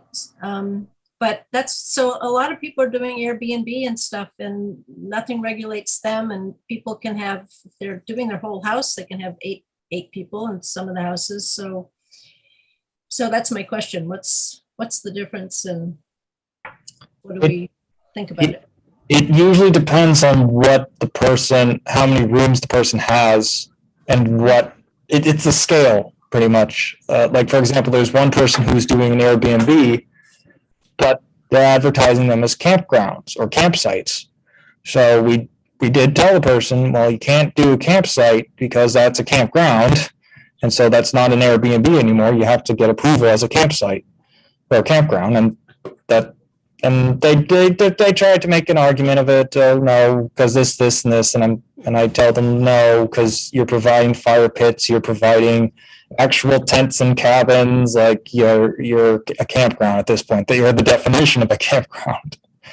So what's the difference between an inn and having occasional subletting of rooms like an Airbnb situation? I'm just curious. Right. It's the definitions we have in our ordinance in the definition section, really. So like with an Airbnb, someone's just taking a room in their house and just letting someone in there for a day, but a bed and breakfast, it's a certain number of rooms and you're always there, like it's your actual home. But with a short-term rental, it's usually someone might just leave the whole house to that person for a day or a weekend or a week for all I know. Short-term rentals have become a very peculiar puzzle box for a lot of mid-coast communities. And I think when the ordinance committee was reviewing this item, it was decided not to talk about short-term rentals because it was so complicated to say what's a short-term rental. Okay, Actually didn't go on that meeting when that happened. Max, what I suggest you do is have a more detailed conversation with Peggy. She's a neighbor. We've talked about this and their plans for the Madomic House. What they're planning are retreats. for small groups. They're not going to run it like an inn. It's not going to be a commercial venture.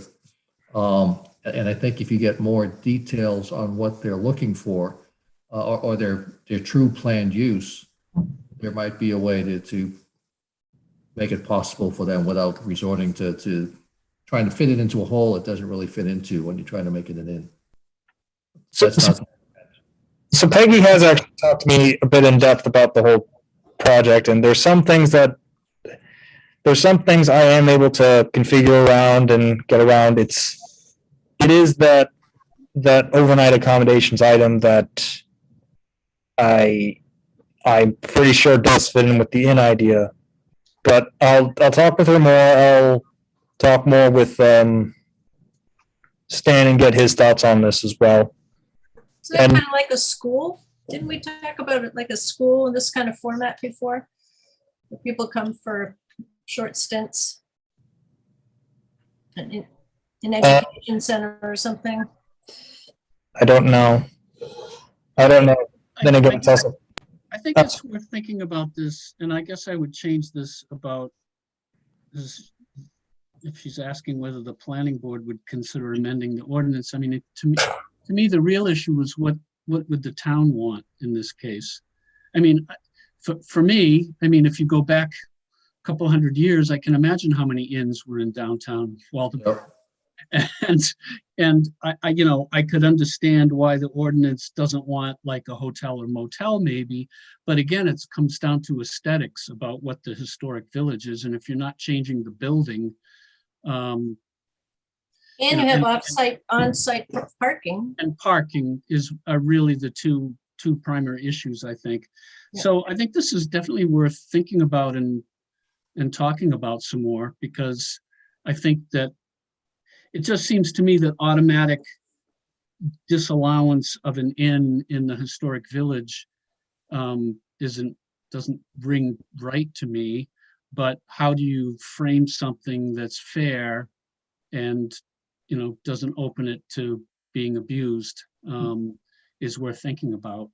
Well, and the other reason I'm saying, we'll all be cautious about this, and I'll go back to Peggy and see maybe there is a detail I'm missing.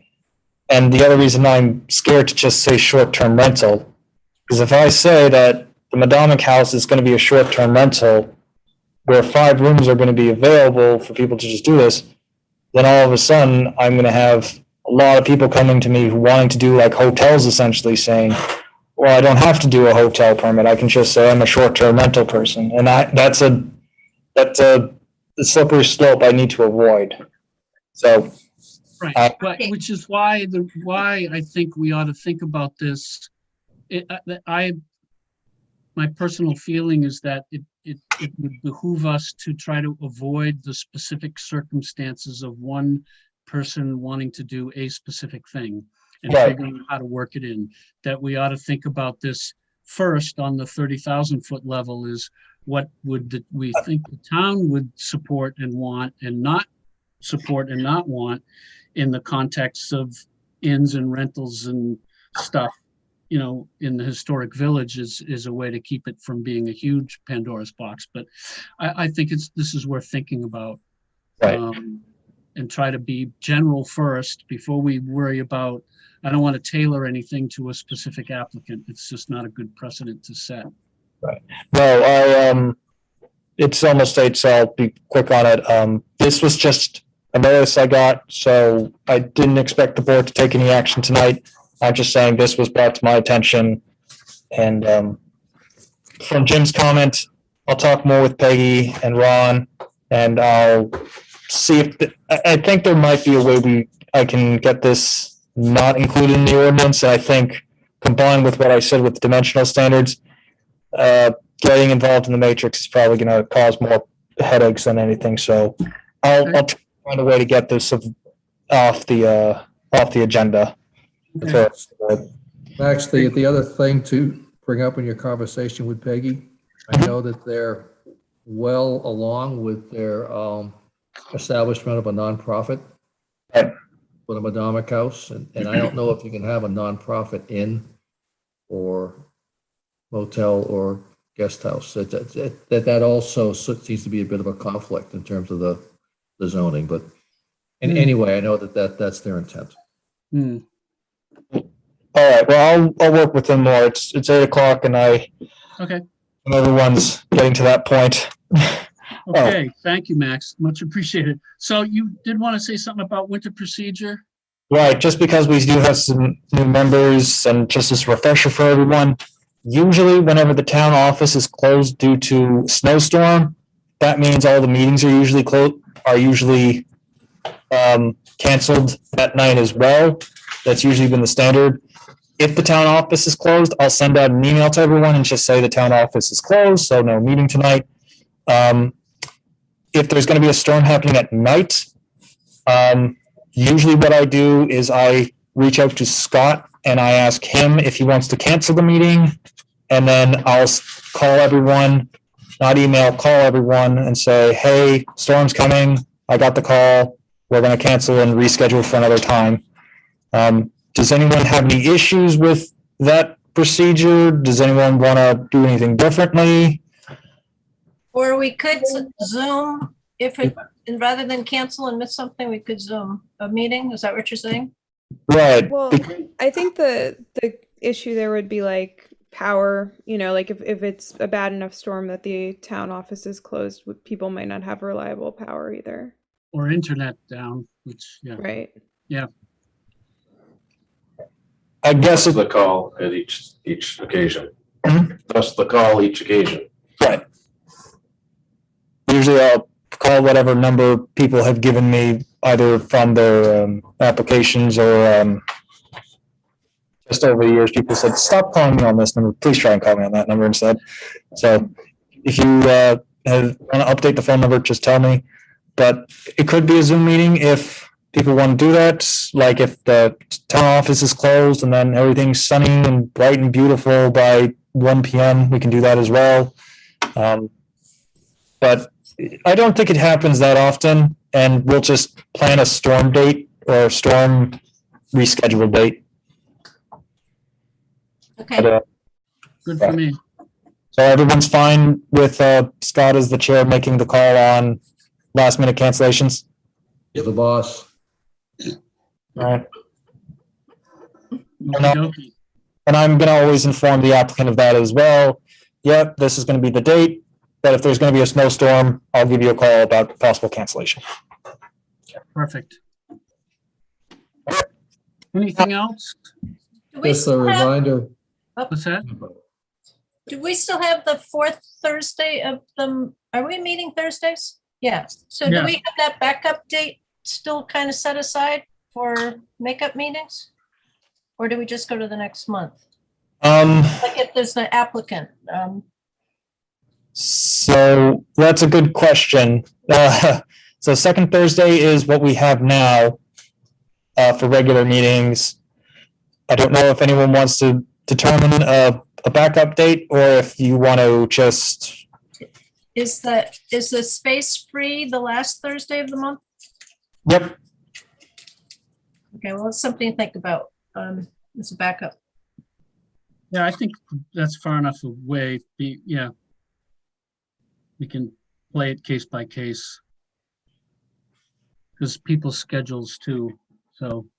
Yeah. Okay, great. Speaking of schedules, just a reminder, I will not be here for next month's meeting.